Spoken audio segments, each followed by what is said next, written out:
Hi, I'm Charles Givens. I'm a student at the University of Southern Mississippi. I'm a entertainment industry major. I'm a senior, 23 years old. I go by the stage name of JusBadd. I'm a rapper, a producer, and a performer. I was born in Birmingham, Alabama at Princeton Hospital. I was born, I think 2 months premature, I want to say. About 8 weeks. My birthday is in May.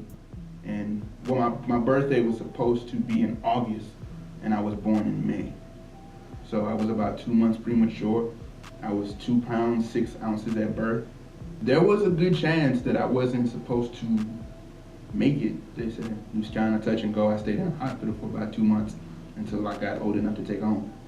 And then at the age of 2, I think, my parents discovered that I was born with cerebral palsy. And I think they kind of described it as kind of like I couldn't take my first steps. And so that's kind of when they knew something was wrong. And but they never really raised me like I was different. Like my pops was, I think 20 when he had me. I think my mom was 18. They just did the best they could. But they never really raised me like I was disabled. Like I remember going to school one time, my mama tells the story, and the teacher makes the announcement that we got a kid with a disability. And I'm looking at my mom like, who's the one with a disability? And that's when she explained, yo, it's you. But they always treated me kind of like any other child up until a certain extent. And I think that kind of still lingers with me today. Like, I don't walk around remembering that I have cerebral palsy. It isn't until I get out of my bed and walk out of my door that I'm kind of reminded, like, oh yeah, you got this. It isn't until I face certain obstacles, that I remember that I have it. In between the time that my mom divorced my dad and got remarried to my stepdad, I started kind of acting out as any child would in that situation because I didn't understand what everything was going on. So they had me see a guidance counselor. And in that guidance counselor's office, she found out that I rap. So she brought her son over, and I guess that had some recording equipment at the time. He had like a keyboard and a mic and a computer. And we recorded my first album in the guidance counselor's office in a makeshift studio that she had set up. And that was kind of cool. I remember going back to class with the CD and playing it for all of my friends, and it was trash. At the time, it meant a lot because I was able to get on a CD and like record. That was my first time actually getting to record music. I think that was at 8. That was at 8 years old. And then the next time I got to record music was as a voice recorder. I started writing raps in 2nd grade. When I first started making music, I started off in like 8th grade, and I had this voice recorder. Somebody from our church kind of had one, and I kind of my stepdad had one because he used to be a pastor. And so like I kind of got his voice recorder, and I used to like play beats off of YouTube and put like the voice recorder in between the speaker and then rap. So that's kind of how I first started recording songs. Now I can kind of figure out where I kind of like styles from. My influences kind of range from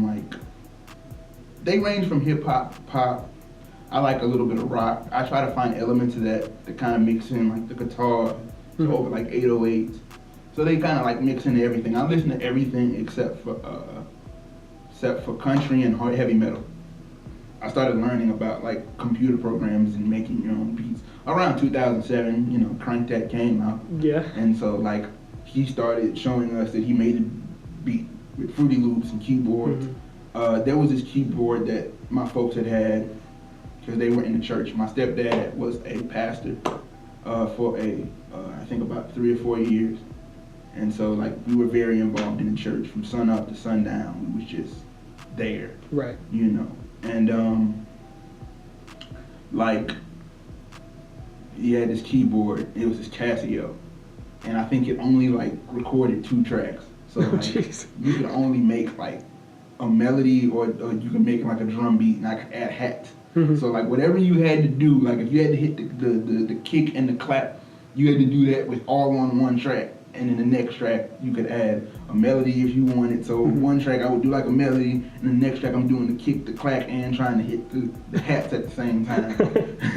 And so like I did that, and I would kind of like write my little raps or whatever.